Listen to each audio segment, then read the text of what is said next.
Welcome to my channel. Chicken పచ్చడి ఇట్లా పెట్టినారు అనుకోండి, నెల రోజుల వరకు నిలువ ఉంటుంది.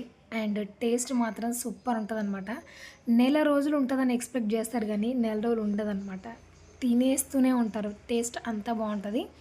అండ్ చేసుకునే ప్రాసెస్ మాత్రం సింపుల్ అండ్ తక్కువ నూనెతో ఎట్లా చేసుకోవాలని చూపిస్తున్నా చూడండి. ఫస్ట్ చికెన్ని నీట్గా ఉప్పు పసుపు వేసి కడిగిన తర్వాత ఇందులో కొద్దిగా ఉప్పు కొంచెం పసుపు వేసి డైరెక్ట్గా స్టవ్ పైన ఇలాగ పెట్టేసి వేడి చేస్తూ ఉండాలి. అంటే చికెన్లో ఉన్న వాటర్ మొత్తం బయటకు వస్తాయి కదా.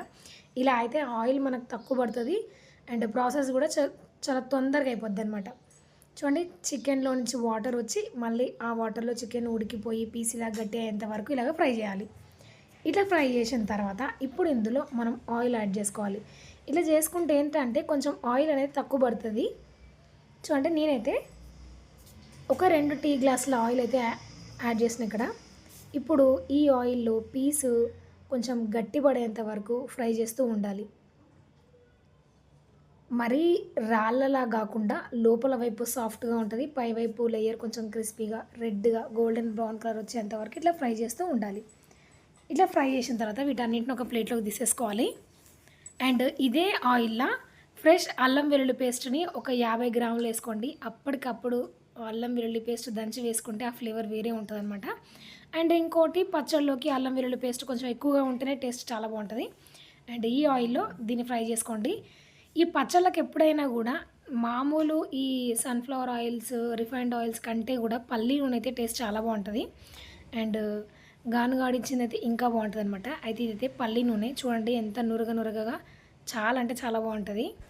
ఈ అల్లం వెల్లిగడ్డ పచ్చి వాసన పోయిన తర్వాత ఇందులో చికెన్ వేసేసుకోవాలి. చికెన్ వేసిన తర్వాత ఇంకొక 2-3 నిమిషాల పాటు హై ఫ్లేమ్లో దీన్ని వేయించుకుంటూ ఉండాలన్నమాట. ఈ అల్లం వెల్లిగడ్డ పేస్ట్ మొత్తం మనం ముక్కకు పట్టి టేస్ట్ చాలా బాగుంటుంది. ఇట్లా ఫ్రై అయిపోయిన తర్వాత అప్పుడు మిగతా స్పైసెస్ని ఇందులో యాడ్ చేసుకోవాలన్నమాట. చూడండి ఎంత బాగా వేగిపోయిందో. ఇట్లా ఉంటే ఏంటంటే పచ్చడి ఎన్ని రోజులు ఉన్నా కూడా మనకి క్రంచీగా ఉంటుంది, పై లేయర్ అండ్ లోపల కూడా సాఫ్ట్గా ఉంటుంది అనమాట. తినేటప్పుడు రాళ్ళు తిన్న ఫీలింగ్ ఉండదు. అండ్ ఇప్పుడు ఇక్కడ నేనైతే కారాన్ని ఉప్పుని అడ్జస్ట్ చేస్తున్నా. అంటే ఎక్కువ తినేవాళ్ళు ఉంటే ఎక్కువ, కొంచెం తక్కువ తినేవాళ్ళు ఉంటే తక్కువ. అండ్ అప్పటికప్పుడు మసాలా అల్లం వెల్లుల్లి పేస్ట్ అయితే మాస్టర్ అండ్ షుడ్ అనమాట. ఎప్పటిదో నూరు పెట్టుకుంది వేస్తా అంటే అంత టేస్ట్ అయితే ఉండదు. నేనైతే అన్ని రకాల స్పైసెస్ వేసి మసాలా పొడి కొట్టి పెట్టుకున్నాను, దాన్ని అయితే ఇక్కడ యాడ్ చేశాను అనమాట.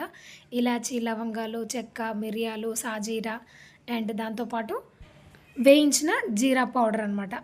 ఇవన్నిటిని వేసేసుకొని ఒక్కసారి కలిపేసి ఫైనల్గా గ్యాస్ బంద్ చేసిన తర్వాత అప్పుడు ఒక 4 నిమ్మకాయలని ఇందులో పిండేసుకున్నాం అనుకోండి, టేస్ట్ చాలా బాగుంటుంది. ఇది వచ్చేసి జీరా పౌడరు ఒక 1/2 టేబుల్ స్పూన్ వేస్తున్నాం ఫ్లేవర్ కోసం.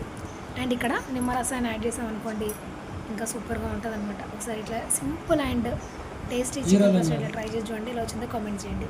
And friends and family members కూడా షేర్ చేయండి. మరికొన్ని వీడియోస్ కోసం ఛానల్ని సబ్స్క్రైబ్ అవ్వండి. Thanks for watching. జై శ్రీరామ్.